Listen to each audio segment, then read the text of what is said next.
Now let's come to the part 5 और chapter statistical pressure. ये lecture start करने से पहले मैंने आपको कुछ फिगर्स दिखाने थे।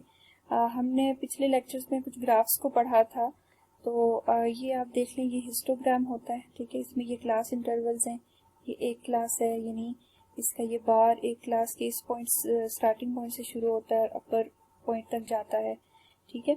और ये जो एक्स एक्सिस होता है इसको एब्सिस्सा भी कहा जाता है यूजुअली, तो इसमें स्कोर्स पुट किए जाते हैं। और जो वाई एक्सिस होता है जिसको ऑर्डिनेट भी कहा जाता है, इस पे अक्सर स्कोर्स पुट किए जाते हैं।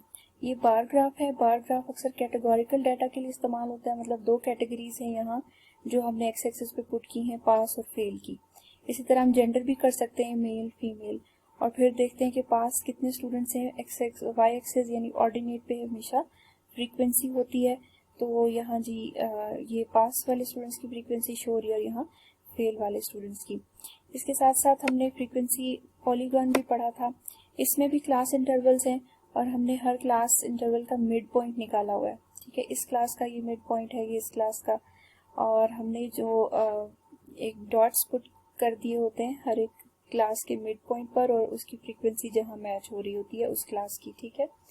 और इसी तरह फिर आखिर में हम सारे डॉट्स को जो है वो लाइन के जरिए ज्वाइन कर देते हैं। उसके बाद हमने नॉर्मल डिस्ट्रीब्यूशन की बात की थी। तो अगर अब हमारा डाटा नॉर्मल है तो उसको जब हम ग्राफ में पुट करेंगे तो उसकी शेप कुछ इस तरह की आएगी, चाहे वो बार ग्राफ हो, हिस्टोग्राम हो या फ्रीक्वेंसी पॉलीगॉन हो, उसकी जो शेप होगी वो इस तरह से होगी। नॉर्मल डाटा से मैंने बताया था आपको कि क्या मुराद होती है।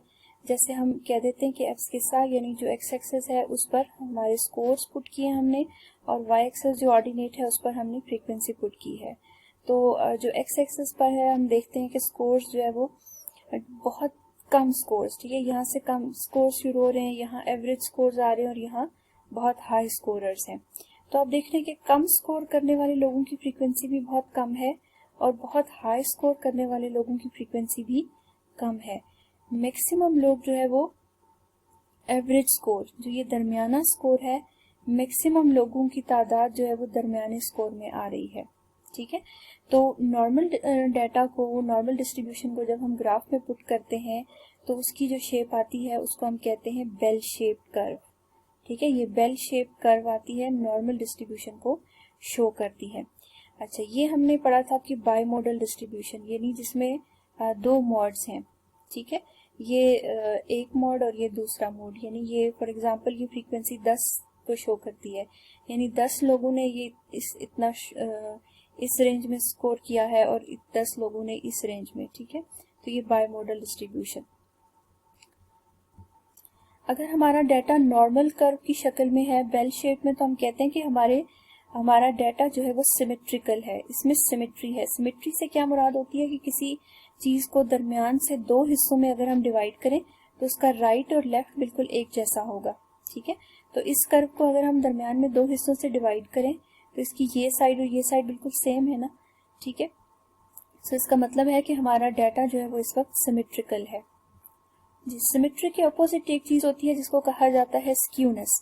जब हमारे डाटा में जब उसको हम ग्राफिकली पुट करते हैं तो अगर वो सिमेट्री नहीं आ रही, उसमें नॉर्मल कर्व नहीं आ रही, तो इसका मतलब है कि वहाँ क्या हो रहा है, वो स्क्यूनेस है, ठीक है। जब सिमेट्री नहीं होती तो इस फिनोमेना को हम कहते हैं कि स्क्यूनेस है, हमारा डाटा स्क्यूड है। अब ये स्क्यूनेस जो है वो दो तरह की हो सकती है, पॉजिटिव स्क्यूनेस हो सकती है और नेगेटिव स्क्यूनेस हो सकती है। ये हम ग्राफ के जरिए देखते हैं कि वो क्या होती है। ये पॉजिटिव स्क्यूनेस होती है और ये नेगेटिव स्क्यूनेस होती है। पॉजिटिव स्क्यूनेस में क्या है कि मैक्सिमम लोगों ने जो है वो बहुत लो एंड पे स्कोर किया है, यानी अगर आपने टेस्ट बहुत मुश्किल बनाया था, ठीक है, तो मैक्सिमम लोग जो है वो बहुत कम स्कोर करेंगे। ये देखिए, कम स्कोर की जो रेंज में मैक्सिमम लोग फॉल कर रहे हैं, यानी जब आपका कर्व जो है वो किस तरफ टिल्टेड होगा, किस तरफ होगा, लेफ्ट साइड पर, तो वो पॉजिटिव स्क्यूनेस होती है। इसी तरह ये नेगेटिव स्क्यूनेस है, मैक्सिमम लोगों ने जो है वो हाई स्कोर किया है, ये स्कोर जो है वो यहाँ से यहाँ इंक्रीज होते जा रहे हैं ना, ये बहुत हाई स्कोर है। और मैक्सिमम लोग, बहुत हाई तादाद जो लोगों की उन्होंने ज्यादा स्कोर लिया, इसका मतलब आपका टेस्ट बहुत इजी था, ठीक है, तो जब आपका बेल जो है कर्व जो है वो किस तरफ टिल्टेड होता है, उभार जो बल्ज होता है इसका वो किस तरफ है, राइट साइड पर है, तो आपका डाटा हम कहते हैं कि वो नेगेटिवली स्क्यूड है। ये जो ऊपर हमने देखा था ये वाला, ये जो है वो ये नॉर्मल कर्व है, इसको सिमेट्रिकल डाटा कहते हैं और बेल शेप कर्व भी कहते हैं। और जब ये सिमेट्री नहीं होती तो फिर डाटा कुछ इस शक्ल में होता है, पॉजिटिव स्क्यूनेस, नेगेटिव स्क्यूनेस। उसके अलावा ये सूरत भी हो सकती है जे शेप्ड कर्व, रेक्टेंगुलर डिस्ट्रीब्यूशन, ये बहुत कम देखने को मिलता है। ठीक है, हमने पिछले लेक्चर में कहा था कि अगर थर्ड क्वार्टाइल का भी सेकंड क्वार्टाइल से उतना ही डिस्टेंस है जितना फर्स्ट क्वार्टाइल का सेकंड से था, तो भी हमारा डाटा सिमेट्रिकल होता है। ये भी हम ग्राफ में देख लेते हैं कि क्वार्टाइल्स क्या होते हैं। ये देखिए, ये एक सिमेट्रिकल डाटा है, नॉर्मल कर्व है, बेल शेप्ड कर्व है। और ये देखें, ये 4 क्वार्टर्स में हमने डाटा को डिवाइड किया है। ये पहला क्वार्टर, ये सेकंड क्वार्टर, ये थर्ड, ये फोर्थ। ठीक है, इसमें भी 25% डाटा आ रहा है, इसमें 25, इसमें 25 और इसमें भी 25। अब इन चारों क्वार्टर्स को जो डिवाइड कर रहे हैं पॉइंट्स, उनको हम क्वार्टाइल कहते हैं। ये Q1 पहला क्वार्टाइल, ये Q2 दूसरा क्वार्टाइल, ये Q3 तीसरा क्वार्टाइल। ठीक है, अब Q3 और Q2 के दरमियान भी उतना ही फासला है जितना Q1 और Q2 के दरमियान है। तो ये उस सूरत में होता है हमेशा जब हमारे पास डाटा नॉर्मल कर्व की शक्ल में होता है। ठीक है, और ये जो Q2 है ये दरमियानी पॉइंट है, यही हमारे पास मीडियन भी होता है। अच्छा जी, देन एक और सूरत आ सकती है कर्टोसिस की। कर्टोसिस हम क्या कहते हैं, जब हमारे डिस्ट्रीब्यूशन की जो कर्व है वो नॉर्मल कर्व की तरह नहीं होती बल्कि उससे ज्यादा ऊंचाई पर होगी या बिल्कुल फ्लैट होगी। ठीक है, तो इसको हम कहते हैं स्टीपनेस ऑफ डिस्ट्रीब्यूशन। कर्टोसिस था स्टीपनेस ऑफ डिस्ट्रीब्यूशन और स्क्यूनेस था lack of symmetry of distribution. ठीक है, ये बात, ये डेफिनेशंस याद रखिएगा। अब कर्टोसिस की ये 3 सूरतें हो सकती हैं, प्लेटिक कर्टिक, लेप्टोकर्टिक और मीजोकर्टिक। इनकी हम डायग्राम्स देख लेते हैं। ये देख लें, ये है जी मीजोकर्टिक, जो कि दरमियानी सी, जो कि काफी हद तक नॉर्मल कर्व से मिलती जुलती है, मीजोकर्टिक। देन आ जाती है जी प्लेटिकर्टिक, जो बिल्कुल यूं फ्लैट सी हो जाती है। ठीक है, बिल्कुल फ्लैट सी हो जाती है जब कर्व दरमियान में से, तो उसको हम कहते हैं कि ये कर्टोसिस है। और कौन सा वाला कर्टोसिस है, इट्स प्लेटिकर्टिक। ठीक है, और जब ये नॉर्मल कर्व से भी ज्यादा ऊंचाई पर चली जाती है, बहुत पीकीनेस, जो पीकेडनेस जिसको हम कहते हैं, वो बहुत ज्यादा ऊंचाई पर चली जाती है, तो वो क्या होती है, उसको हम कहते हैं लेप्टोकर्टिक।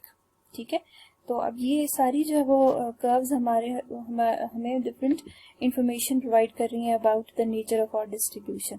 ठीक है, इसका मतलब ये है कि बहुत कम लोगों ने एवरेज पर स्कोर किया है। ठीक है, और बड़ी वैरायटी है स्कोर्स में। इसमें यह है कि बहुत ही बड़ी तादाद ने जो है वो इस रेंज -2 से +2 तक की रेंज का स्कोर किया है। तो ये ग्राफ्स होते ही इसलिए कि जैसे ही हम इनको देखें हमें फॉरेन डिस्ट्रीब्यूशन की क्वालिटीज का पता लग जाए। अब ये जो हम कहते हैं ना, ये एक अबनॉर्मेलिटी सी आ गई है ना, स्क्यूनेस और कर्टोसिस। ठीक है, लेकिन जनरली हमारा जो डाटा आता है वो कोई आइडियली इतना नॉर्मल कर्व की शक्ल में नहीं होता, उनमें स्क्यूनेस और कर्टोसिस मौजूद होता है। लेकिन ये स्टेटिस्टिशियंस ने फिक्स कर दिया है कि क्या एक्सेप्टेबल वैल्यू क्या होगी स्क्यूनेस और कर्टोसिस की, कि अगर उस वैल्यू से ज्यादा आपका स्क्यूनेस और कर्टोसिस आ रहा है तो फिर आपके डाटा में कुछ प्रॉब्लम होता है, फिर आपको अपनी स्टडी जो है वो जरा डाटा कलेक्शन रिवाइज करनी पड़ती है। अब आपका टास्क ये है कि आप नेट पर चेक करेंगे और इस बुक में भी आप चेक कर सकते हैं कि स्क्यूनेस की क्या एक्सेप्टेबल रेंज है और कर्टोसिस की क्या एक्सेप्टेबल रेंज है। इसमें मुख्तलिफ स्टेटिस्टिशियंस का अपना अपना पॉइंट ऑफ व्यू है, वो जरा कॉम्प्लेक्स और एडवांस स्टेटिस्टिक्स हो जाता है। हम यहाँ सिर्फ कुछ इंट्रोडक्टरी चीजें पढ़ रहे हैं, बट ये आपने देखना है कि रिसर्च के दौरान स्क्यूनेस और कर्टोसिस की क्या एक्सेप्टेबल रेंज है, जनरली क्या मैक्सिमम जो स्टेटिस्टिशियंस हैं वो किस बात पर उनका इत्तेफाक है। बाकी हम अगले पार्ट में पढ़ते हैं।